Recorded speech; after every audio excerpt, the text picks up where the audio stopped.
এক, folic acid. একটা সুস্থ বাচ্চা জন্মানোর জন্য ফলিক অ্যাসিড খুব গুরুত্বপূর্ণ। মায়ের শরীরে যদি পর্যাপ্ত পরিমাণে ফলিক অ্যাসিড না থাকে, বাচ্চার ব্রেইন আর মেরুদণ্ডে গুরুতর জন্মগত ত্রুটি দেখা দিতে পারে। এটা ঠেকাতে প্রেগনেন্ট হওয়ার আগে থেকেই সচেতন থাকতে হবে, কারণ গর্ভে বাচ্চা আসার অন্তত 1 মাস আগে থেকে মায়ের শরীরে যথেষ্ট পরিমাণে ফলিক অ্যাসিড থাকা লাগবে। তাহলে করণীয় কি? যখন থেকে আপনি প্রেগনেন্ট হওয়ার চেষ্টা শুরু করবেন তখন থেকেই প্রতিদিন ফলিক অ্যাসিড ট্যাবলেট খাবেন। এটা চলবে প্রেগনেন্ট হয়ে যাওয়ার পর 12 সপ্তাহ পর্যন্ত। প্রেগনেন্ট হওয়ার আগে থেকে যদি আপনি ফলিক অ্যাসিড না খেয়ে থাকেন, তাহলে যখন জানবেন আপনার গর্ভে সন্তান এসেছে সেই দিন থেকেই খাওয়া শুরু করবেন। ডোজ হবে 400 মাইক্রোগ্রাম। কিছু ক্ষেত্রে বেশি ডোজে খাওয়া লাগতে পারে, যেমন এই কারণগুলো থাকলে। এগুলোর কোনোটা আপনার সাথে মিলে গেলে একজন ডাক্তারের সাথে পরামর্শ করবেন যে আপনার জন্য বেশি ডোজে ফলিক অ্যাসিড লাগবে কিনা। কিছু খাবারেও ফলিক অ্যাসিড আছে, যেমন পালং শাক, পাতাকপি ইত্যাদি, কিন্তু প্রেগন্যান্সির জন্য যতখানি ফলিক অ্যাসিড প্রয়োজন সেটা শুধুমাত্র খাবার থেকে নেওয়া মুশকিল, তাই আলাদা করে ফলিক অ্যাসিড ট্যাবলেট খাওয়া প্রয়োজন। 2, টিকা। আপনার যদি কোনো টিকা নেওয়া বাকি থাকে সেগুলো এখন নেয়ার ব্যবস্থা করুন, তাহলে সেই রোগগুলো থেকে আপনি এবং আপনার অনাগত সন্তান সুরক্ষিত থাকবেন। এর মধ্যে বিশেষ গুরুত্বপূর্ণ হলো হেপাটাইটিস বি টিকা। কেন এই টিকা নিতে হবে? গর্ভবতী অবস্থায় যদি আপনি হেপাটাইটিস বি ভাইরাসে আক্রান্ত হন, তাহলে মারাত্মক রোগ দেখা দিতে পারে এবং আপনার কাছ থেকে আপনার সন্তানও এই ভাইরাসে আক্রান্ত হতে পারে। যাদের জন্ম 2003 সালের আগে হয়েছে বাংলাদেশে, তারা ছোটবেলায় এই টিকা পাননি। 2003 সাল থেকে দেশে শিশুদের এই টিকা দেওয়া শুরু হয়। আমি নিজেও ছোটবেলায় হেপাটাইটিস বি টিকা পাইনি, বড় হয়ে দিয়েছি। টিকা নেওয়ার আগে একটা রক্ত পরীক্ষা করে দেখা হয় যে আপনি এই ভাইরাসে আক্রান্ত হয়েছিলেন কিনা। আক্রান্ত না হয়ে থাকলে 3 ডোজ টিকা দেওয়া হয়। পুরো কোর্স কমপ্লিট হতে কয়েক মাস সময় লাগে। তাই এই টিকা না দেওয়া থাকলে নেওয়ার ব্যবস্থা করুন। গর্ভবতী অবস্থায়ও এই টিকা নেওয়া যেতে পারে। এটা ছাড়াও ছোটবেলায় কোনো টিকা না দেওয়া হয়ে থাকলে সেই ব্যাপারে চিকিৎসকের সাথে আলাপ করুন। যেমন 2 ডোজ এমএমআর টিকা না দেওয়া থাকলে গর্ভের শিশু রুবেলাতে আক্রান্ত হতে পারে, ফলে তার হার্ট, ব্রেইন, চোখ, কানে সমস্যা হতে পারে, এমনকি গর্ভপাতও হতে পারে। এই টিকা গর্ভবতী নারীদেরকে দেয়া যায় না, তাই আগে থেকেই নিয়ে নিতে হয়। টিকা নেওয়ার পর 1 মাস পর্যন্ত বাচ্চা নেওয়া থেকে বিরত থাকতে হয়। 3, আয়রন। আমাদের দেশে অনেক মেয়ে আয়রনের অভাবে রক্ত স্বল্পতায় ভোগে, কিন্তু অনেকেই জানেন না যে তারা এই রোগটাতে ভুগছেন। খাবারে পর্যাপ্ত পরিমাণে আয়রন না থাকা, মাসিকের সাথে রক্ত যাওয়া সহ বিভিন্ন কারণে আয়রনের অভাব হতে পারে। গর্ভাবস্থায় এই রোগ থাকলে নানা জটিলতার সৃষ্টি হতে পারে। প্রিম্যাচুর বাচ্চা হওয়া, বাচ্চার ওজন কম হওয়া, মৃত বাচ্চা জন্মানোর ঝুঁকি বেড়ে যেতে পারে।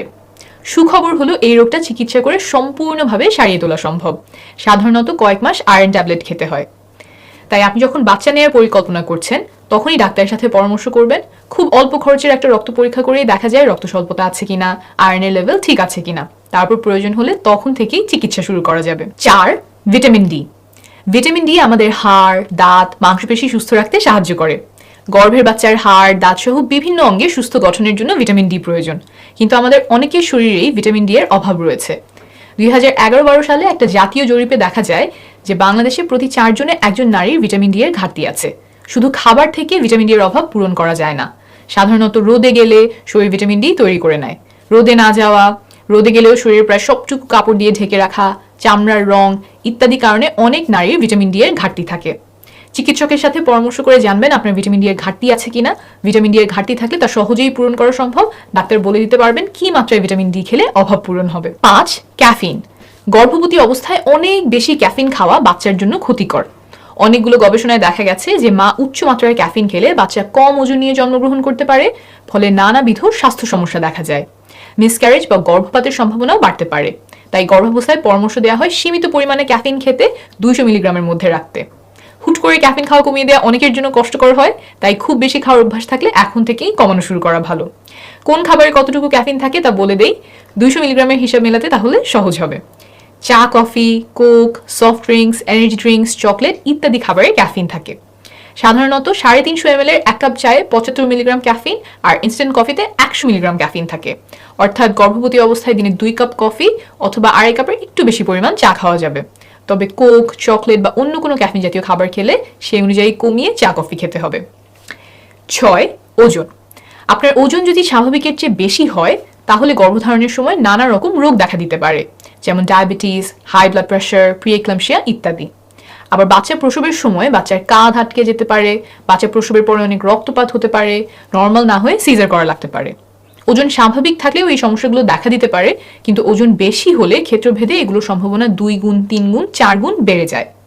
আবার ওজন যদি স্বাভাবিকের চেয়ে কম হয় তখনও কিছু সমস্যা দেখা দিতে পারে, যেমন বাচ্চা প্রিম্যাচিওর হতে পারে, অর্থাৎ সময়ের অনেক আগেই প্রসব হতে পারে, বাচ্চার ওজন কম হতে পারে। তাই গর্ভধারণের আগে মায়ের স্বাভাবিক ওজন থাকা খুব গুরুত্বপূর্ণ, কমও না বেশিও না। যখন আপনি বাচ্চা নেওয়ার পরিকল্পনা করছেন, আপনার ওজন মেপে দেখবেন স্বাভাবিক আছে কিনা। এটা বোঝার জন্য সাধারণত আমরা দেখি উচ্চতা অনুযায়ী আপনার ওজন ঠিক আছে কিনা। এই মাপকে বলা হয় বডি মাস ইন্ডেক্স বা বিএমআই। এই হিসাব কিভাবে করতে হয় তা যদি আপনার অজানা থাকে, তাহলে অনুগ্রহ করে কমেন্টে আপনার উচ্চতার ওজন লিখে দিবেন। কিছুদিনের মধ্যে রিপ্লাই করে জানিয়ে দেওয়ার চেষ্টা করবো আপনার ওজন স্বাভাবিক মাত্রায় রয়েছে কিনা। ওজন যদি স্বাভাবিকের চেয়ে কম বা বেশি হয়, তাহলে সেই অনুযায়ী পদক্ষেপ নেবেন। আর একটা কথা মনে রাখবেন, যদিও অতিরিক্ত ওজন নিয়ে গর্ভধারণ করলে ঝুঁকি বেশি, কোনোভাবেই গর্ভবতী অবস্থায় ওজন কমানোর চেষ্টা করা যাবে না। 7.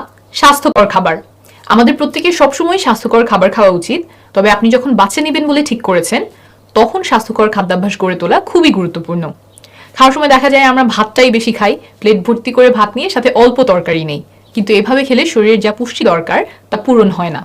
তাহলে কি করতে পারেন? প্লেটে আগে ভাত না নিয়ে আগে বেশি করে সবজি নেবেন। চেষ্টা করবেন প্লেটের অর্ধেক শাকসবজি আর ফলমূল দিয়ে পূরণ করতে। খাওয়ার সময় অবশ্য আমরা সাধারণত প্লেটে ফল নেই না, খাওয়ার আগে বা পরে বা নাস্তায় যে ফল খাবেন চিন্তা করবেন সেটুকু প্লেটে রাখলে সবজির সাথে ফল মিলে প্লেটের অর্ধেক ভরে যায় কিনা। তারপর প্লেটের 4 ভাগের 1 ভাগে নেবেন আমিষ জাতীয় খাবার, যেমন মাছ, মুরগির মাংস, ডাল ইত্যাদি। আর প্লেটের বাকি অংশে অর্থাৎ 4 ভাগের 1 ভাগে নেবেন ভাত বা রুটি। সাদা চাল সাদা আটার পরিবর্তে লাল চাল লাল আটা ব্যবহার করার চেষ্টা করবেন। অর্থাৎ ভাত দিয়ে তরকারি খাওয়ার বদলে আপনি তরকারি দিয়ে ভাত খাবেন। অল্প ভাতের সাথে বেশি তরকারি খেতে চাইলে তরকারিতে একটু কম মশলা লবণ দিতে হয়। এভাবে খাওয়া শুরু করলে আপনি আপনার মুখের স্বাদ অনুযায়ী রান্না অ্যাডজাস্ট করে নিতে পারবেন। কিছু খাবার এড়িয়ে চলার চেষ্টা করবেন, যেমন highly processed food, fast food, যেসব খাবারে অতিরিক্ত পরিমাণে তেল, চর্বি, চিনি, লবণ দেয়া আছে। বাসায় রান্না করা খাবারে আমরা যেই পরিমাণে লবণ, চিনি বা তেল দেই, অনেক প্রক্রিয়াজাত খাবারে তার চেয়ে কয়েক গুণ বেশি পরিমাণে দেওয়া হয় সুস্বাদু করবার জন্য। তাই বাইরে থেকে কিছু কিনে খাওয়ার আগে এগুলো দেখে নেওয়ার চেষ্টা করবেন। মোট কথা,